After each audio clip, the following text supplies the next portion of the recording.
बिस्मिल्लाहिर्रहमानिर्रहीम, अस्सलाम वालेकुम। मैं हूँ सुल्ताना अजीज़, आप देख रहे हैं सुल्ताना का किचन। आज आपके लिए डिफरेंट मज़ेदार चटपटी चटनी लेकर आई हूँ। कैसे बनती है आइए आपको बनाना बताते हैं। बहुत टेस्टी बनेगी। आइए शुरू करते हैं बनाना और आपको बताते हैं। बिस्मिल्लाहिर्रहमानिर्रहीम।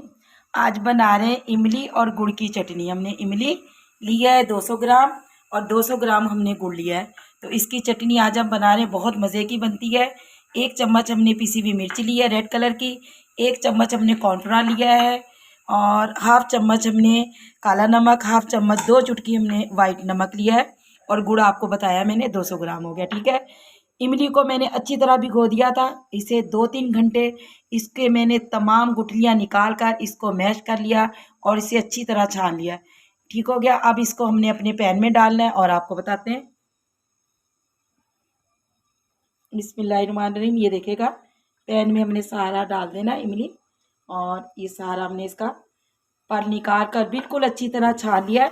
छानने के बाद अब इसको हमने चूल्हे पे रख दिया है और आपको दिखाते हैं। ये इमली का पानी हमारा गर्म हो गया। जो हमने गुड़ रखा था वो इसके अंदर ऐड कर देते हैं। हल्का हल्की आंच पे ये पिघलता रहेगा और इसके बाद आपको दिखाएंगे कि हमने क्या करना है। अब 2 चम्मच हम इसमें पानी डाल देते हैं और इसका हमने एक थिक सी यानी पेस्ट बना के रख लेनी है। पानी कोई मसला नहीं है, आप कम ज़्यादा डाल सकते हैं, इसका कोई इशू नहीं है। ठीक हो गया। बस इसको अच्छी तरह मेल्ट होना चाहिए। अब ये देखिएगा गुड़ हमारा मेल्ट हो चुका है, ये देखिएगा और अच्छी तरह पक रही है ये। पकने के बाद अब इसके अंदर हमने क्या डालना है, गुड़ में ऐड करने के बाद जो कॉर्नफ्लोर हमने 1 चम्मच रखा था वो इसके अंदर ऐड करेंगे और इसको हमने पकने देना। फिर तो ये थोड़ी सी थिक हो जाएगी, बहुत मज़े की चटनी लगती है। तो आपने ज़रूर बनाना। आप फिश के साथ, किसी के साथ भी, समोसों के साथ, आप चाहे तो कचौरियों के साथ, जिसके चाहे साथ इस्तेमाल करें, बहुत मज़े की लगती है। चलिए जी, अब इसके अंदर हमने जो कॉर्नफ्लोर घोल के रखा था ये इसके अंदर ऐड करते हैं ऐसे। ये देखिएगा थिक होनी शुरू हो गई है और इसके बाद मैं बस आपको दिखाती हूँ जो हमने मसाले रखे हुए थे वो इसके अंदर ऐड करेंगे। अब इसके बाद हमने जो मिर्चें रखी हुई थी ये डालनी है। छोटा चम्मच मैंने लिया है रेड मिर्च, आप कम ज़्यादा डाल सकते हैं। काला नमक और वाइट नमक हमने दोनों लिए, 2-2 चुटकी, ज़्यादा नहीं है। तो बस इसको हमने ऐड कर देना है। अब ये देखिएगा बहुत मज़े की लगती है। आप इसके अंदर बादाम, चारों मग्ज़ भी डाल सकते हैं, तो इससे भी चटनी बहुत टेस्टी लगती है। तो हमने हल्की हल्की इसको और बनानी है, इसे हल्का हल्का आंच पे पकाते हैं तो इसकी मिर्चों का यानी पक जाएंगी और कलर खूबसूरत आएगा। और इसके बाद हमारी चटनी रेडी है। ये देखेगा माशाल्लाह से कितना खूबसूरत कलर आ रहा है और मज़े की लग रही है ना।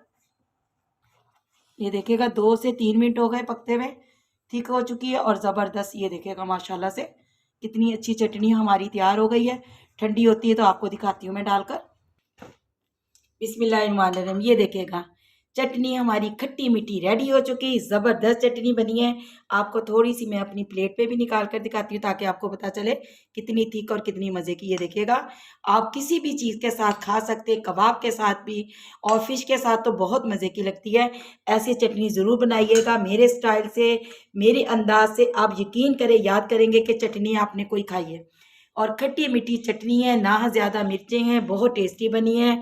दुआओं में मुझे ज़रूर याद रखिएगा। अल्लाह आपके रिज़्क में बरकत अता फ़रमाए, ज़िंदगियों में बरकत अता फ़रमाए। अल्लाह जो बीमार हैं उनको शफ़ा अता फ़रमाना, जो बेरोज़गार हैं उनको रोज़गार अता फ़रमाना। मेरी दुआओं के साथ मैं ये इन दुआओं के साथ मुझे इजाज़त दीजिए। सुल्ताना अज़ीज़ आपसे इजाज़त चाहती है। अल्लाह निगहबान।